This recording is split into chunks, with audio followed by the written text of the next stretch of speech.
The desperate transmission, the crystal spires of Myrene Prime reflected the dying light of 3 suns as they set beyond the amber horizon.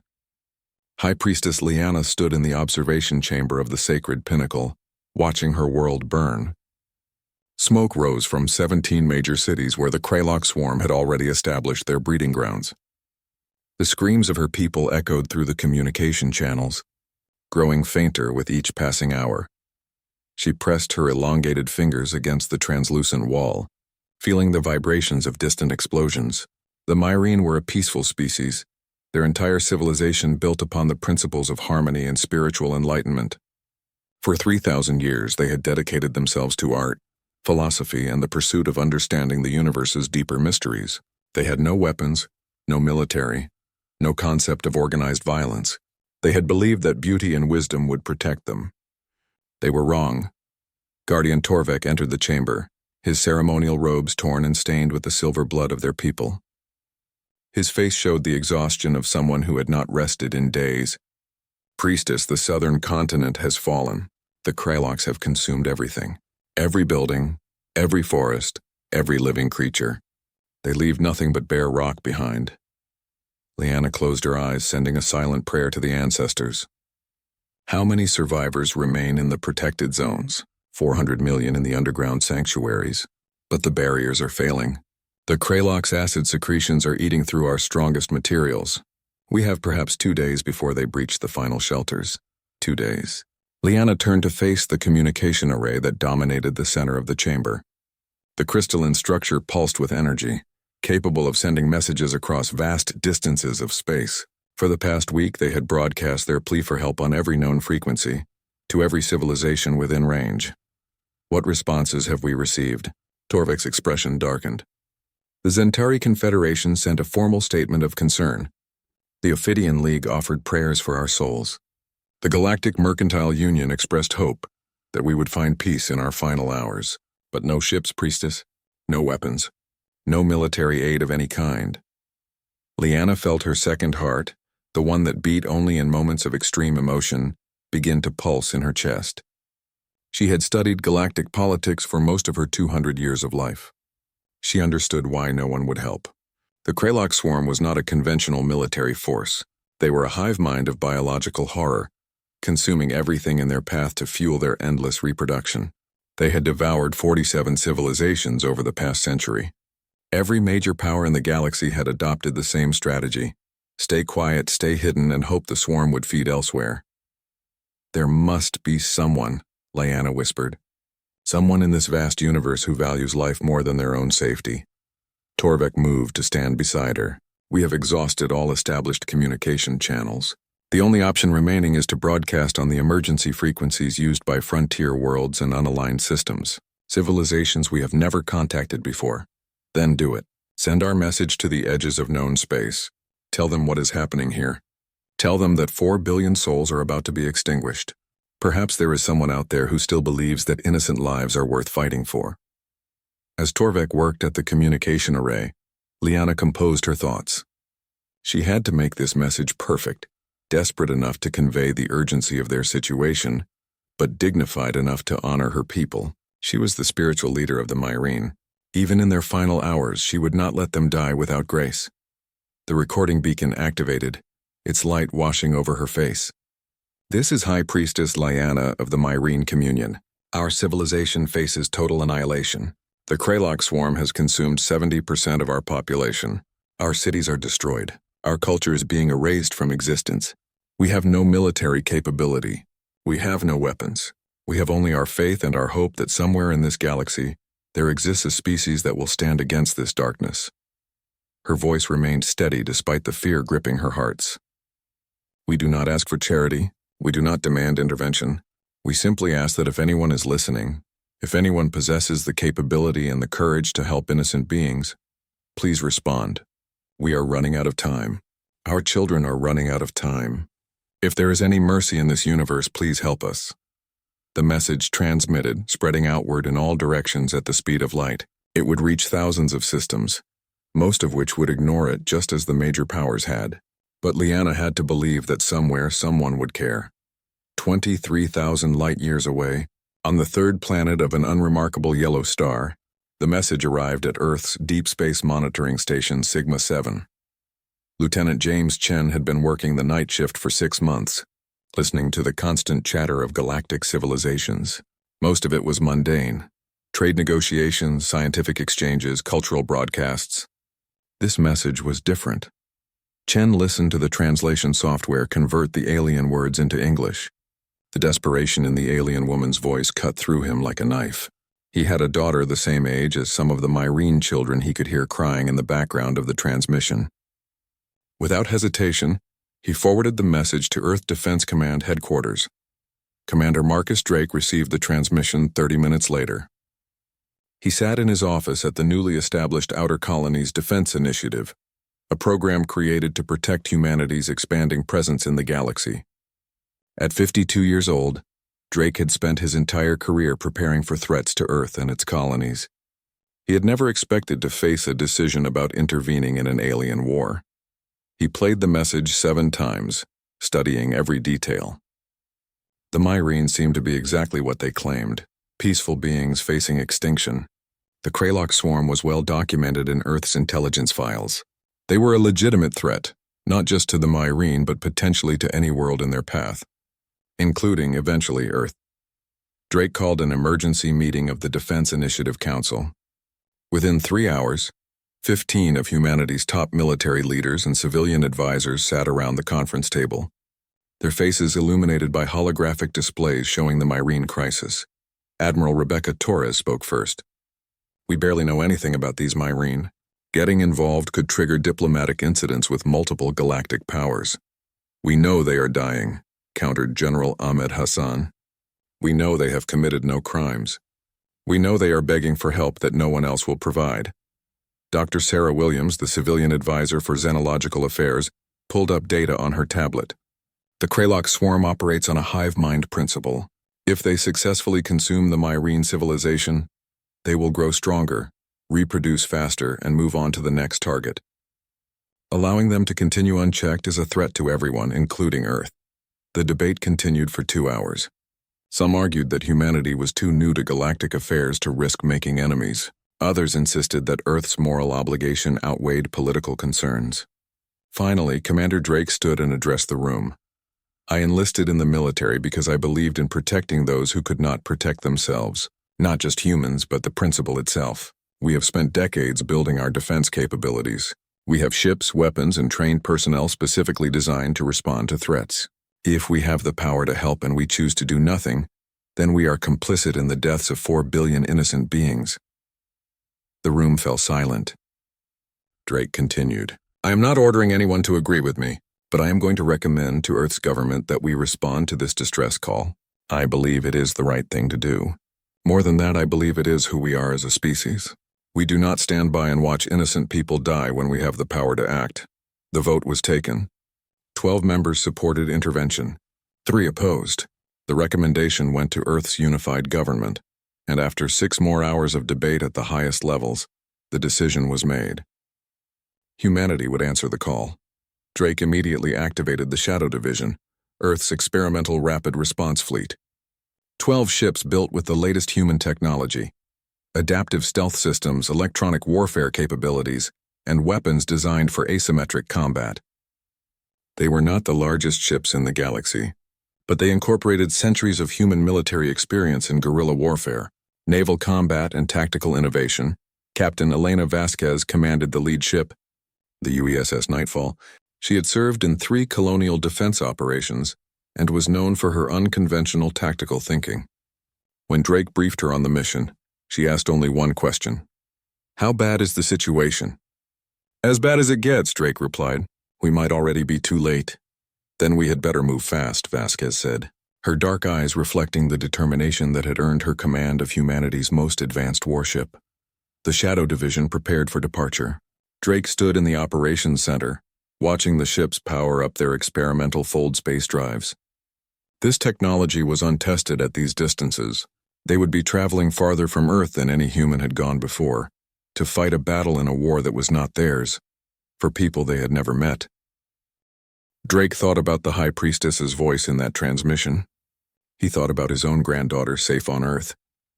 He thought about what it meant to be human, to have the capacity for both tremendous violence and tremendous compassion, and to choose which one defined you. The fleet activated their drives and vanished into fold space, racing toward the Myrene system at faster than light speeds. Behind them, Earth's defense networks went to high alert. If this intervention provoked a response, humanity would be ready. But Drake knew that whether the mission succeeded or failed, this moment would define humanity's place in the galactic community forever. They had chosen to stand with the innocent against overwhelming darkness. Whatever came next, they would face it together. In the underground sanctuaries of Myrene Prime, High Priestess Lyanna received a response to her distress call. The message was brief, transmitted in heavily accented but understandable Myrene language. This is the United Earth Shadow Division. We received your call for help.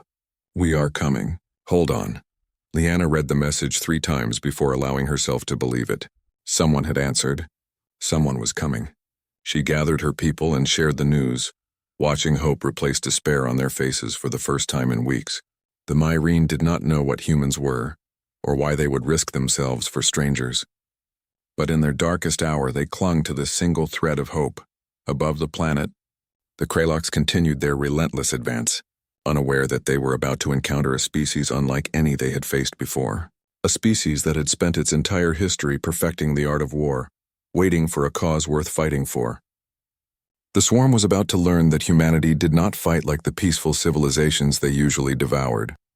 Humans fought like survivors, like predators, like beings who understood that sometimes violence was the only answer to greater violence. The stage was set. Earth's war fleet was coming, and the galaxy would never be the same. Assumptions and revelations. The Kraloks' Hive Empress Zinthar floated in her breeding chamber deep within the largest bioship of her fleet. Her massive form pulsed with bioluminescent patterns as she processed information from 10,000 different drones simultaneously. The Myrene homeworld was almost completely consumed. In 3 more cycles, her swarm would move on to the next target, leaving behind only a dead rock stripped of all useful biological material. A disturbance rippled through the hive mind. One of her military coordinators sent an urgent message through the neural network. Empress, we have detected unknown vessels entering the system. 12 ships of unfamiliar configuration. Zinthar barely acknowledged the information. Her consciousness had evolved over 6 centuries of conquest. She had absorbed the knowledge of 47 civilizations. She knew the capability of every major military power in the galaxy, and none of them would dare interfere with her swarm. Show me these vessels. The hive mind transmitted visual data directly into her consciousness. The ships were small compared to her massive bioships, roughly equivalent to scout-class vessels. They moved in tight formation, their hulls displaying minimal energy signatures. Curious design, but ultimately irrelevant. What species? She demanded. Unknown designation, humans. Planet of origin, Earth. They responded to the Myrene distress call. Zinthar felt something close to amusement ripple through her vast consciousness. Earth. She searched the collective knowledge of her swarm. The database contained minimal information, a single world species, recently developed fold space capability, no recorded military victories in galactic conflicts. They were newcomers, ignorant of galactic realities. Send Scout Cluster 7 to eliminate these vessels. Do not waste significant resources on such a minor distraction. Her military coordinator hesitated, a rare occurrence in the hive mind. Empress, perhaps we should analyze their technology before destroying them. They possess stealth capabilities we have not encountered before. Unnecessary. 12 ships cannot threaten a swarm of 600 vessels. Destroy them quickly and return to the harvest. The order propagated through the hive mind. 400 kilometers above Myrene Prime, 30 Kraloks attack ships broke formation and accelerated toward the human vessels. Each bioship was approximately twice the size of the human craft. Armed with corrosive projectiles and equipped with regenerating organic armor. Aboard the UESS Nightfall, Captain Elena Vasquez watched the Kralok ships approaching on her tactical display. She sat in the command chair, her hands steady on the controls. Her mind processing information from multiple sources simultaneously. Tactical. Confirm enemy numbers and vector. Lieutenant Commander Jackson Reeves spoke from the weapons station. 30 hostiles inbound. They are accelerating aggressively. Weapons ports opening. Vasquez allowed herself a slight smile. Aggressive was good. Aggressive meant confident. Confident enemies made mistakes. All ships maintain formation. Activate electronic warfare protocols. Let us show them what happens when you underestimate Earth. The Kralock ships opened fire first, launching volleys of biocorrosive projectiles that could dissolve armor plating in seconds. The projectiles streaked toward the human vessels, tracking their heat signatures. It should have been a quick victory. Instead, the human ships flickered and vanished from Kralock's sensors. The Kralock's coordinator sent urgent queries through the hive mind. Target lock lost. Multiple false signatures detected. Scanning for actual positions. The humans had activated their most advanced defensive system. Adaptive holographic projection combined with full-spectrum jamming. Each ship generated 15 ghost images, while simultaneously masking their actual position. The Kralock's projectiles struck empty space or collided with each other. Then the humans counterattacked. The UESS Nightfall dropped its stealth field for 3 seconds, just long enough to launch a salvo of kinetic impactors. These were not energy weapons or explosive missiles. They were solid tungsten rods accelerated to a fraction of light speed. The Kralock's bioships evolved to regenerate from energy damage, had no defense against pure kinetic force. The first impactor struck a Kralock's vessel amidships, punching through its organic armor like paper.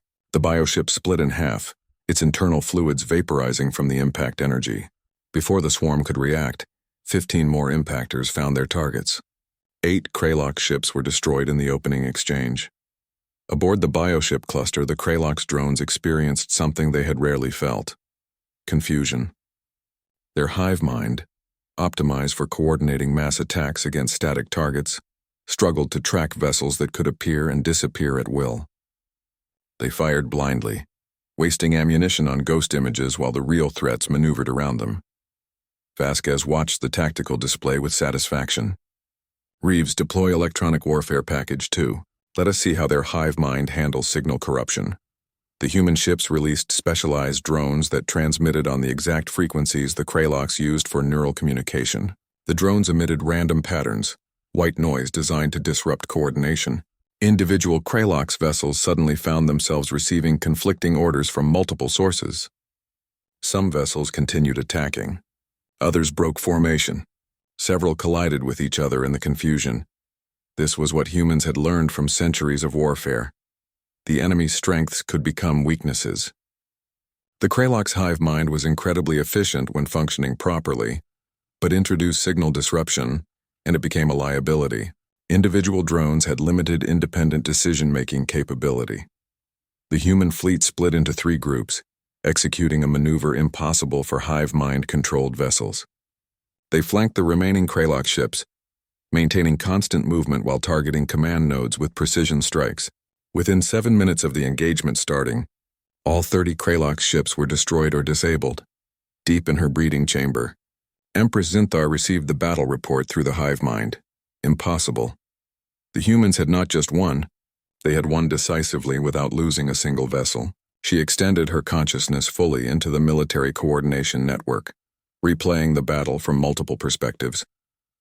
These humans did not fight like any species she had encountered. Most civilizations relied on superior firepower or numerical advantage.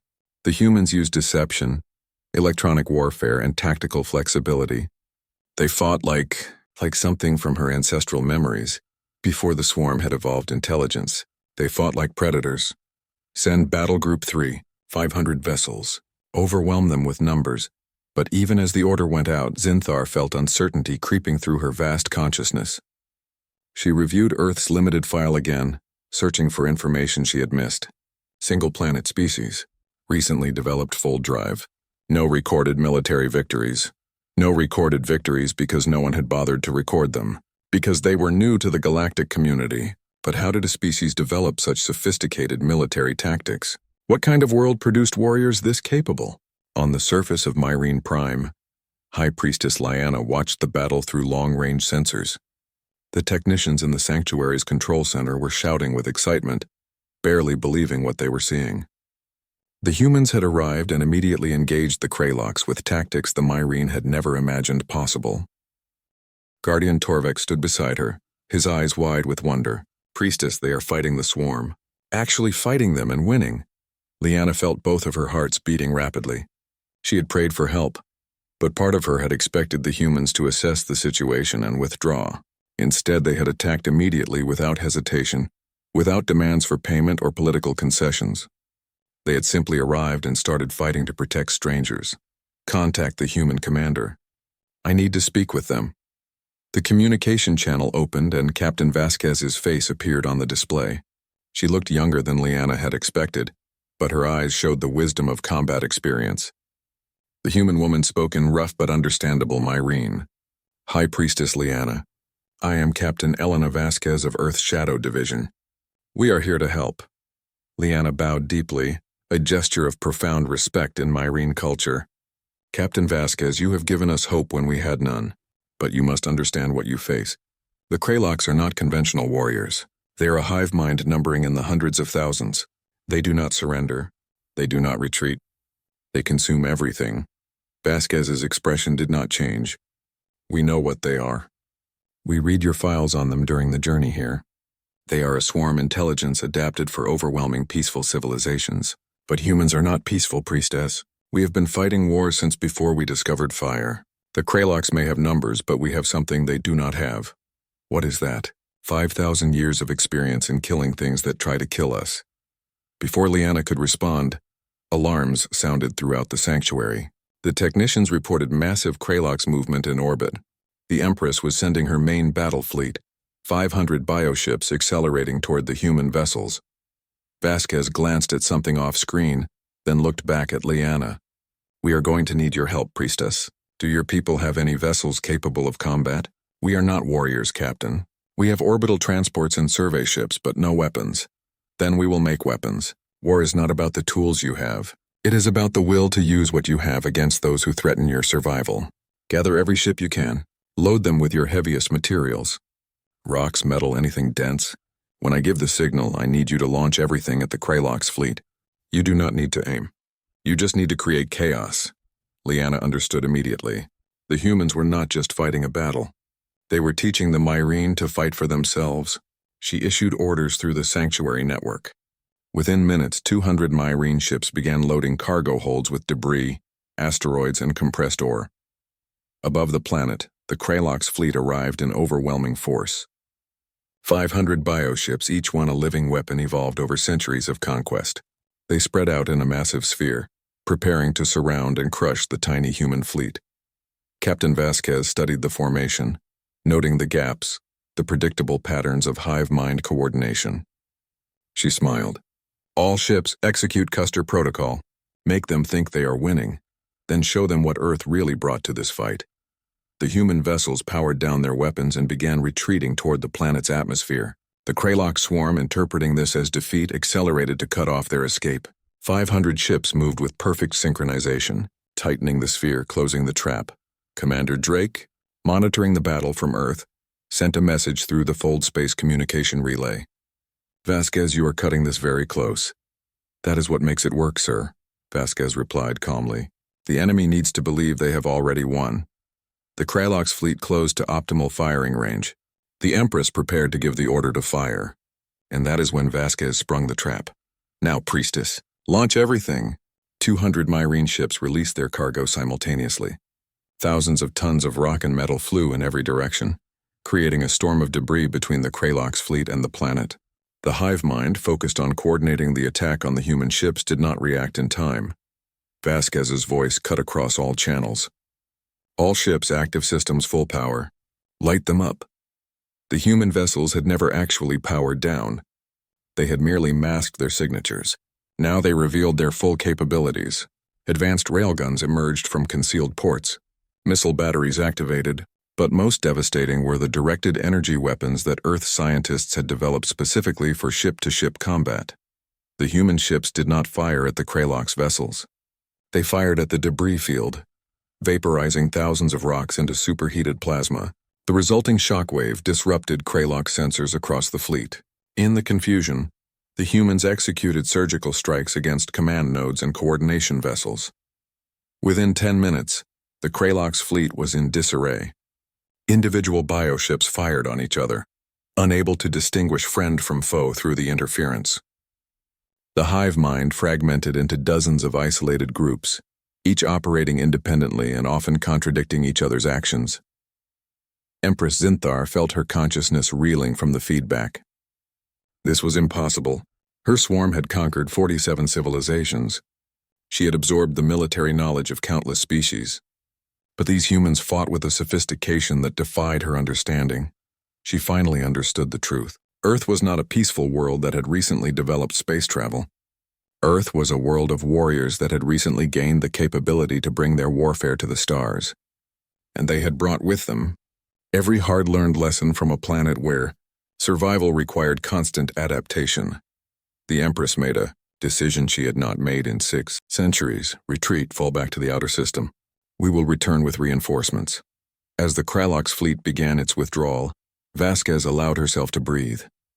They had won the second engagement, but she knew this was far from over. The real battle was just beginning. Victory and consequences. The Kralox retreat had been orderly at first, 500 bioships pulling back to regroup at the system's outer edge. But Empress Zinthar discovered something during her withdrawal that changed everything. The humans were not letting her leave. As the swarm's vessels reached the asteroid belt, they found their escape routes blocked by human vessels that had somehow positioned themselves ahead of the retreat. Captain Vasquez had studied the Kralox tactics during the journey to the Myrene system. She had read intelligence reports from 47 conquered civilizations. Every battle followed the same pattern. The Kralox overwhelmed defenders with numbers, consumed the population, then moved to the next target. But no one had ever pursued them during a retreat, because no one wanted to provoke further retaliation. Humans had a different philosophy about warfare. You did not give an enemy time to regroup and counterattack. You pressed the advantage until the threat was eliminated. Vasquez had positioned 4 ships at strategic points around the system's perimeter before the main battle began, specifically to prevent the Kralox from simply leaving and returning with reinforcements. Commander Drake's voice came through the fold space communication link. Vasquez, you are pursuing a force that outnumbers you 40-1. Are you certain about this? No, sir. Vasquez replied, watching her tactical display as the human ships harassed the Kralox rear guard. But I am certain that if we let them leave, they will come back with thousands of ships instead of hundreds. We hurt their pride today. They will want revenge. Better to finish this now. The Kralox swarm found itself in an unfamiliar situation. The hive mind was optimized for attacking, not defending. When human ships appeared from multiple directions, launching raids against isolated bioships, the Empress struggled to coordinate an effective response. Her vessels were designed to regenerate from energy weapons. They could absorb tremendous damage and continue fighting. But the human kinetic weapons and electronic warfare created problems her biology could not solve. Lieutenant Commander Reeves analyzed the Kralox fleet composition from the weapons station. Captain, I am detecting a vessel significantly larger than the others near the center of their formation. Energy readings are consistent with a command ship. If we can eliminate it, the hive mind coordination will collapse. Vasquez studied the display. The command bioship was buried deep within the protective sphere of other vessels. Reaching it would require penetrating through layers of defensive fire. Conventional tactics would be suicide. Fortunately, humans rarely used conventional tactics. Contact the Myrene ships. I need them to make another cargo drop, but this time I need them to be precise. On the surface of Myrene Prime, High Priestess Lyanna received the human request. Guardian Torvik prepared 24 orbital transports, loading them with the densest materials they could find. These were not warships. They were civilian vessels operated by pilots who had never seen combat. But they had seen their world burning. They had lost families to the Kralox. When Vasquez asked them to fly into danger, every single pilot volunteered. The human fleet executed a complex maneuver that appeared to be a desperate assault on the Kralox left flank. The Empress redirected 200 bioships to intercept, creating a gap in the defensive sphere. In that moment, the Myrene transports accelerated from the planet, moving at maximum velocity toward the command bioship. The Kraloks detected the approaching civilian vessels and dismissed them as irrelevant. They were unarmed transports, no threat to the swarm. The Empress did not bother diverting forces to intercept them. This was a fatal mistake. The Myrene pilots did not slow down. They did not attempt to fire weapons they did not have. They simply flew their cargo-laden transports directly into the Kraloks' defensive perimeter, then ejected in escape pods at the last second. The transports, now unmanned projectiles carrying hundreds of tons of dense ore, slammed into bioships with devastating effect. Vasquez had timed it perfectly. As the Kraloks' defensive formation scattered to avoid the impacts, the human ships reversed course and drove straight through the gap. The UESS Nightfall led the assault, her railguns firing continuously. The other, human vessels followed in tight formation, each one protecting the others in a coordinated assault pattern that the hive mind could not predict or counter. They reached the command bioship within 2 minutes. Empress Zinthar suddenly realized the danger, but it was too late. The human vessels surrounded her personal ship, cutting it off from the rest of the swarm. Then they did something that horrified her. They stopped shooting. Vasquez opened a direct communication channel to the Empress, broadcasting on the frequencies the Kraloks used for hive mind coordination. Empress Zinthar, I am Captain Elena Vasquez of Earth. You have a choice to make. Order your swarm to leave this system immediately and never return, or we destroy your command ship and watch your fleet fall apart. Zinthar's consciousness reeled. How did these humans know that destroying her personal ship would fragment the SO? Hive mind? That information was not in any galactic database. She searched for an explanation and found only one possibility. Earth was not new to warfare. Earth was very, very old at warfare. They understood hive mind psychology because they had studied it specifically to find its weaknesses. You cannot defeat my entire swarm, the Empress responded through the communication channel. Even if you destroy this vessel, I have backup nodes. The hive will survive. Maybe, Vasquez said, but it will take you years to rebuild this level of coordination. Years during which you will be vulnerable to any species brave enough to fight back. We are willing to let you leave with most of your fleet intact. But you leave now, and you never return to Myrene space. This is your only warning. Zinthar processed the offer. She had lived for 6 centuries by knowing when to fight and when to preserve her strength. These humans had demonstrated capabilities far beyond what their technological level suggested. They fought with coordination and tactics that rivaled the ancient warrior species. Most importantly, they had pursued her during a retreat, something no other species had dared to do. That suggested they had no fear of retaliation. The Empress made her decision. The swarm began its withdrawal, this time moving at maximum speed toward the edge of the system. The human ships maintained pursuit until the last Kraloks vessel entered fold space, ensuring they actually left. Only then did Vasquez order her fleet to stand down. Commander Drake's face appeared on her screen. Well done, Captain. That was either brilliant or suicidal, and I am still not sure which. Vasquez smiled wearily. In my experience, sir, those categories overlap frequently in combat situations. On the surface of Myrene Prime, High Priestess Lyanna walked among the ruins of her capital city. The Kraloks had consumed 70% of her civilization's population, but the remaining 30% had survived because of human intervention. She stood in what had once been a beautiful plaza, filled with artwork, and sent a prayer of thanks to the ancestors. Guardian Torvek approached, his expression troubled. Priestess, we are receiving communications from the Zentari Confederation. They wish to discuss establishing formal diplomatic relations now that we have military allies. Lyanna felt a wave of disgust. The same civilizations that had refused to help now wanted to talk, hoping to gain favor with the species that had defeated the Kraloks.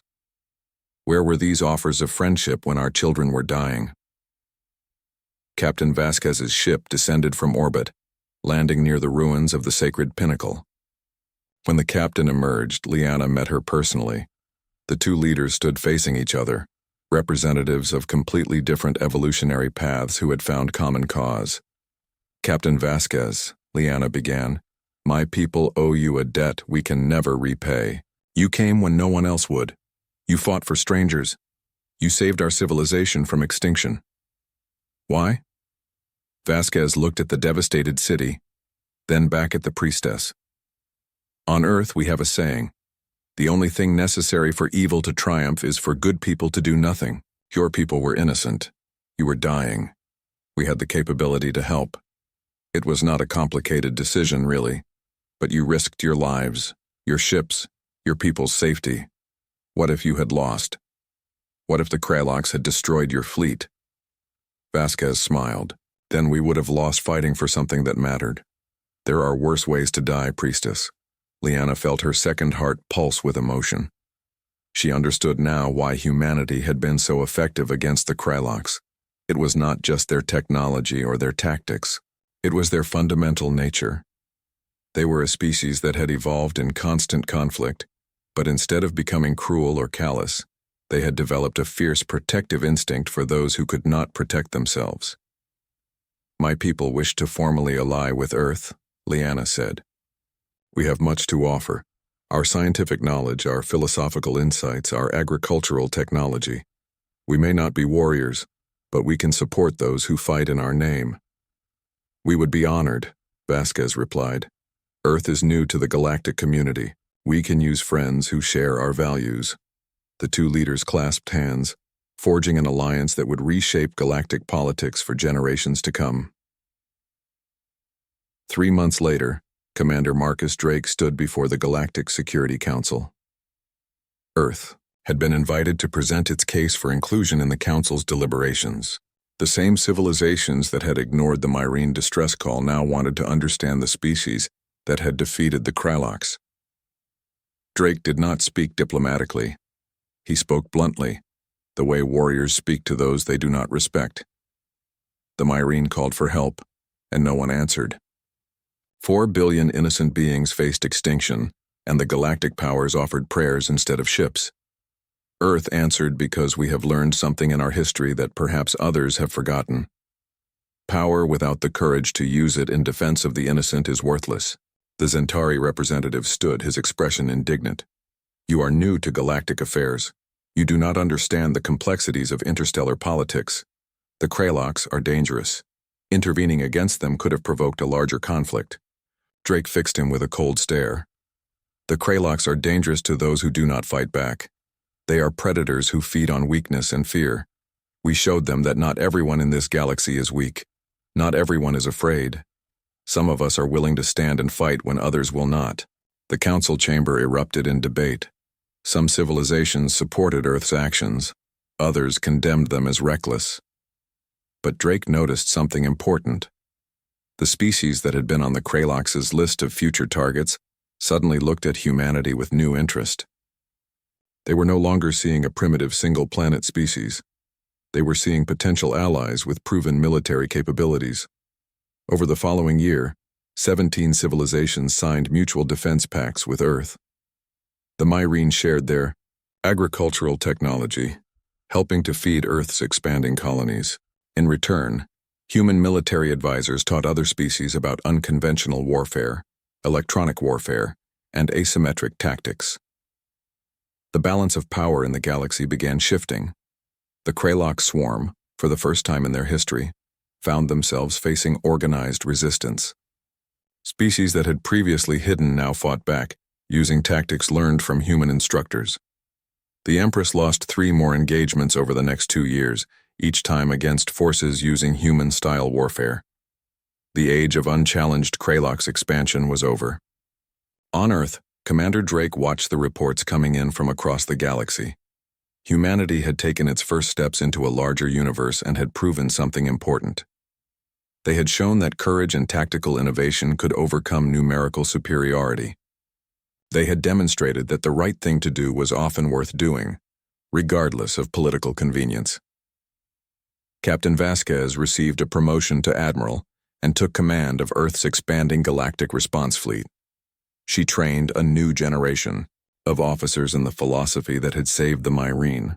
Watch for those who cannot defend themselves, respond without hesitation, fight with everything you have, and never give evil room to grow. High Priestess Liana stood once more in the observation chamber of the rebuilt Sacred Pinnacle. watching the twin moons rise over her recovering world.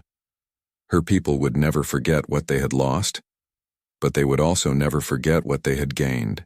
They had learned that the universe contained both darkness and light, cruelty and compassion, death and salvation.